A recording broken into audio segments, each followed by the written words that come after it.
Normally, a film written, directed by and starring some guy who's starring alongside his real-life wife is an excuse for me to start getting my sharpest pen ready and to start thumbing through the big book of critically wounding insults that sits on my shelf for just such an occasion. It's still sitting there until the next time I need something really funny to say, because A Quiet Place is awesome. A stripped down, lean, mean fighting machine of a movie, and its simplicity is its strength. Basically, the Earth has been invaded by creepy aliens who look like they're on loan from the Dead Space franchise and hunt by sound, echolocation, and possibly the ability to make all your lights go on and off and breathe underwater depending on what the scene needs them to be able to do. And when I say they hunt by sound, I mean they hunt by sound. Drop a plate, instant off-screen death. Knock over a lamp, instant off-screen death. Sneeze, instant off-screen death. And you can forget about holding a normal conversation, which is why our family communicates in sign language. There's no backstory, no explanation of how these aliens came to Earth, or even really any information on the family themselves, because filling us in would result in, you guessed it. Basically, imagine a forced stealth section stretched over 90 minutes, the perfect runtime for a film this length. From the first frame, we are gripped with tension. This family roaming around their abandoned town scavenging for supplies, whilst desperately trying not to make so much as a floorboard creak. It's a tension that lasts right up until the last frame, a constant, almost unbearable tension of living in a world where you have a mouth and must scream but can't even make so much as a whisper.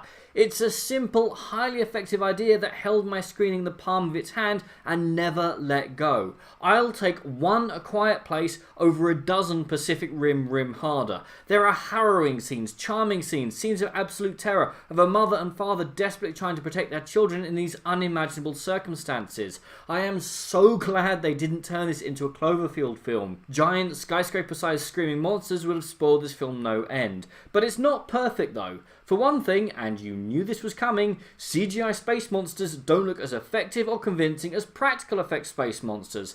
And well, it just has too much dialogue. Not like Matrix levels of dialogue. I am the architect. I created the Matrix. I've been waiting for you.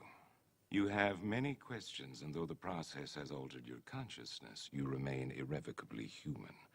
I think that there are maybe 2 scenes with spoken words, but they kill the tension stone dead, don't really develop character, and seem to have come from the big book of cliched dialogue. I'd scrap them both in a heartbeat, or replace them with the same scenes but with sign language.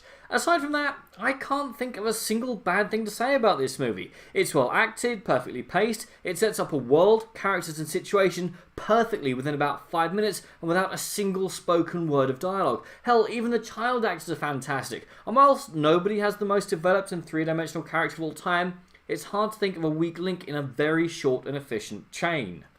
I like that most of the violence happens off screen, allowing us to imagine what happens to people caught by these monsters, as opposed to showing us, which is not only more effective, but helps spare your limited budget for cleaning out the bathtub. If they had removed those dialogue scenes, then this would have been the best horror film I've seen since Get Out. It's simple, effective, and it works. Now, if you'll excuse me, I need to go and see if I can soundproof my office. Drop everything, see it now. But what do you guys think, and what is your best lean, mean 90-minute movie? Comment below, let me know. I'm Daniel, it's been a dunking. If you've enjoyed this video, please like, share, and subscribe.